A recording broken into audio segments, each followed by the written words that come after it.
श्रीवराहकवचम् आद्यं रङ्गमिति प्रोक्तं विमानं रङ्गसंहितं श्रीमुष्णं वेङ्कटाद्रिं च साळग्रामं च नैमिषम् तोयाद्रिं पुष्करं चैव नरनारायणाश्रमम् अष्टौ मे मूर्तयः सन्ति स्वयं व्यक्ता महीतले। श्रीसूत उवाच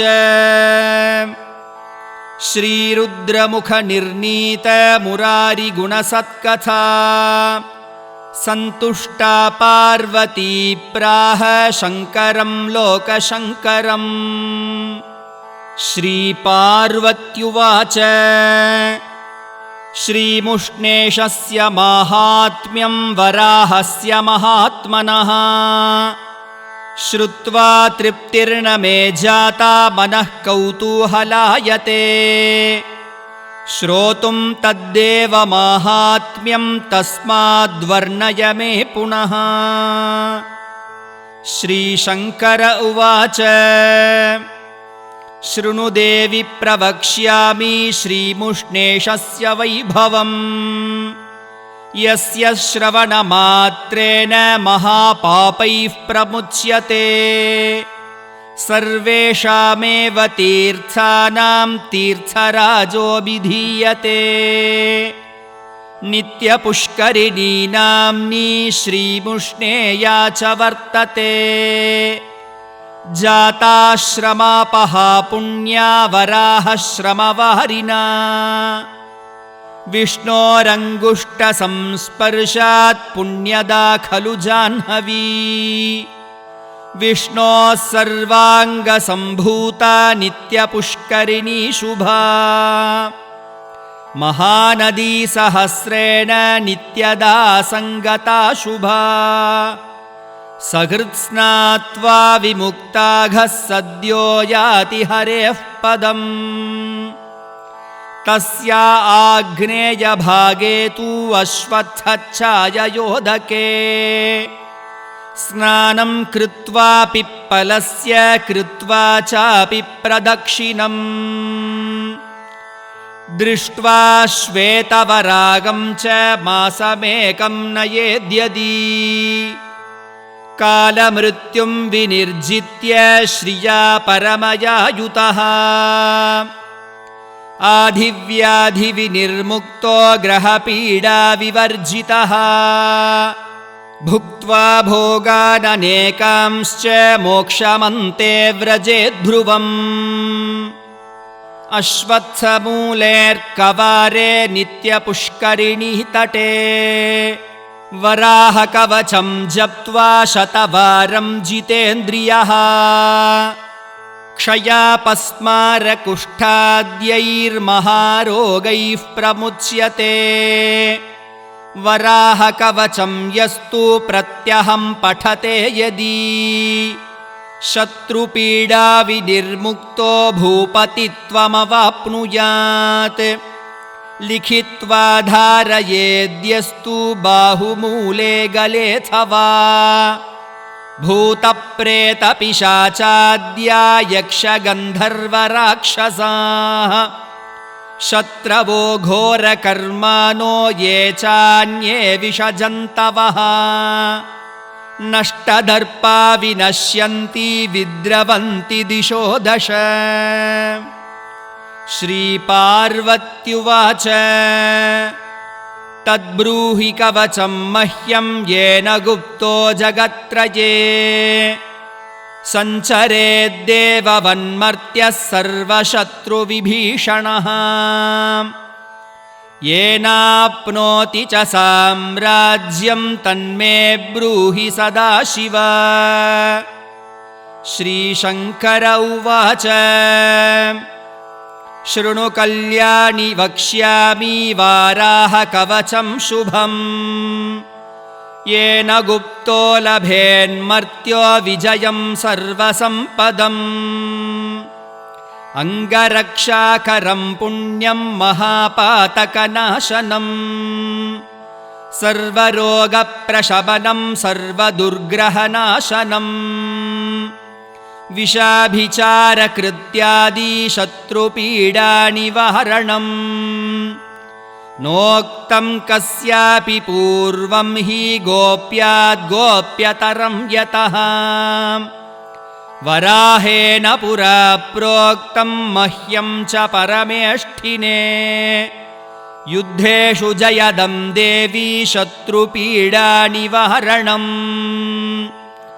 वराहकवचाद्गुप्तो नाशुभं लभते नरः वराहकवचस्यास्य ऋषिर्ब्रह्मा प्रकीर्तितः छन्दोनुष्टुप् तथा देवो वराहो भूपरिग्रहः प्रक्षाल्यपादौ पानी च सम्यगाचम्यवारिणा कृतस्वाङ्गकरन्यासः सपवित्र उदङ्मुखः ॐ भूर्भुवः सुवरिति नमो भूपतयेऽपि च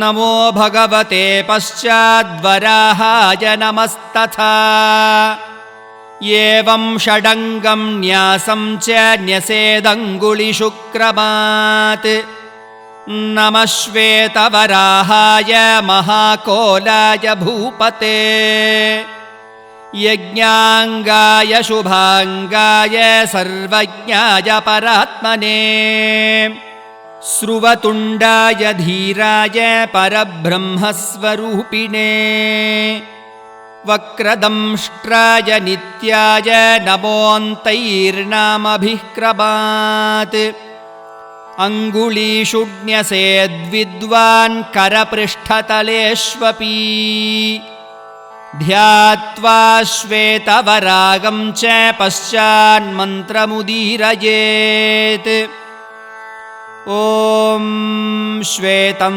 वराहवपुषं क्षितिमुद्धरन्तम् शङ्खारि सर्ववरदाभययुक्तबाहुम् ध्यायेन्निजैश्च तनुभिः सकलैरुपेतम् पूर्णं विभुं सकलवाञ्छितसिद्धयेजम्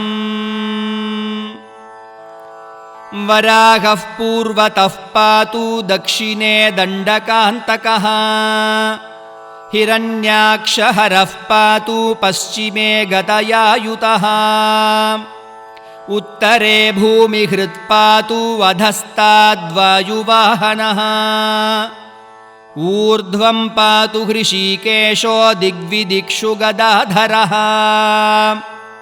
प्रातः पातु प्रजानाथः कल्पकृत् सङ्गमेवतु मध्याह्ने वज्रकेशस्तु सायाह्ने सर्वपूजितः प्रदोषे पातु पद्माक्षो रात्रौ राजीवलोचनः निशीन्द्रगर्वः पातु पातूषः परमेश्वरः अटव्यामग्रजः पातु गमने गरुडासनः स्थले पातु महातेजा जले पात्ववनीपतिः गृहे पातु गृहाध्यक्षः पद्मनाभः पुरोवतु झिल्लिकावरदः पातु स्वग्रामे करुणाकरः रणाग्रे दैत्यः पातु विषमे पातु चक्रभृत् रोगेषु वैद्यराजस्तु कोलो व्याधिषु रक्षतु तापत्रयात्तपोमूर्तिः कर्मपाशाच्च विश्वकृत् क्लेशकालेषु सर्वेषु पातु पद्मापतिर्विभुः हिरण्यगर्भः संस्तुत्यः पादौ पातु निरन्तरम् गुल्फौ गुणाकरः पातु जङ्घे पातु जनार्दनः जानू च जयकृत् पातु पातूरु पुरुषोत्तमः रक्ताक्षो जघने पातु कटिं विश्वम्भरोऽवतु पार्श्वे पातु सुराध्यक्षः पातु कुक्षिं परात्परः नाभिं ब्रह्मपिता पातु हृदयं हृदयेश्वरः महादंष्ट्रस्तनौ पातु कण्ठं पातु विमुक्तिदः प्रभञ्जनपतिर्बाहु करौ कामपितावतु हस्तौ हंसपतिः पातु पातु सर्वाङ्गुलीर्हरिः सर्वाङ्गश्चिबुकं पातु पात्वोष्ठौ कालनेमिः मुखं तु मधुहा पातु दन्तान् दामोदरोऽवतु नासिकामव्ययः पातु नेत्रे सूर्येन्दुलोचनः फालं कर्मफलाध्यक्षः पातु कर्णौ महारथः शेषशायी शिरः पातु केशान् पातु निरामयः सर्वाङ्गं पातु सर्वेशः सदा पातु सतीश्वरः इतीदं कवचं पुण्यं वराहस्य महात्मनः यः पठेत् शृणुयाद्वापि तस्य मृत्युर्विनश्यति तं नमस्यन्ति भूतानि भीताः साञ्जलिपाणयः राजदस्युभयं नास्ति राज्यभ्रंशो न जायते यन्नामस्मरणाद्भीता भूतवेतालराक्षसाः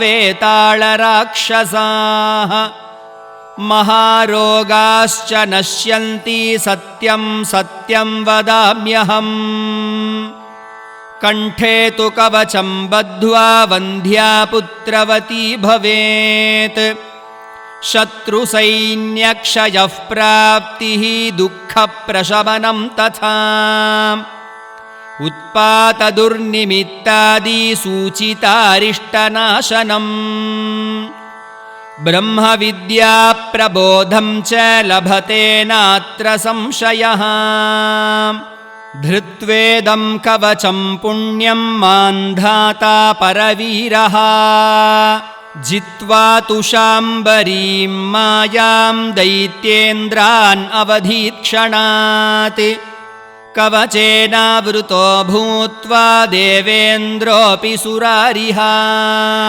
भूम्योपदिष्टकवचधारणान्नरकेऽपि च सर्वावध्यो जयी भूत्वा महतीं कीर्तिमाप्तवान् अश्वत्थमूलेऽर्कवारे नित्यपुष्करिणीतटे वराहकवचं जप्त्वा शतवारं पठेद्यदि अपूर्वराज्यसम्प्राप्तिं नष्टस्य पुनरागमम् लभते नात्र सन्देहः सत्यमेतन्मयोदितम् जप्त्वा वराहमन्त्रं तु लक्षमेकं निरन्तरम् दशांशं तर्पणं होमं पायसेन घृतेन च कुर्वन् त्रिकालसन्ध्यासु कवचेनावृतो यदि भूमण्डलाधिपत्यं च लभते नात्र संशयः इदमुक्तं मया देवी गोपनीयं दुरात्मनाम् वराहकवचं पुण्यं संसारार्णवतारकम्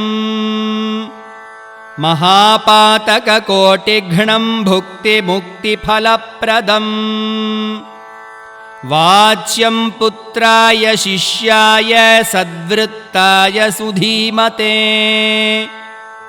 श्रीसूत उवाच इति पत्युर्वचः श्रुत्वा देवी सन्तुष्टमानसा विनायकगुहौ पुत्रौ प्रपेदे द्वौ सुरार्चितौ कवचस्य प्रभावेन लोकमाता च पार्वती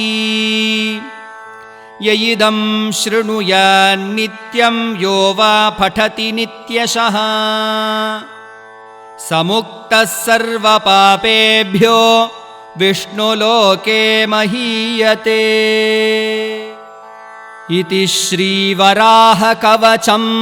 सम्पूर्णम्। మీకు నచ్చితే దయచేసి like, share and subscribe the channel.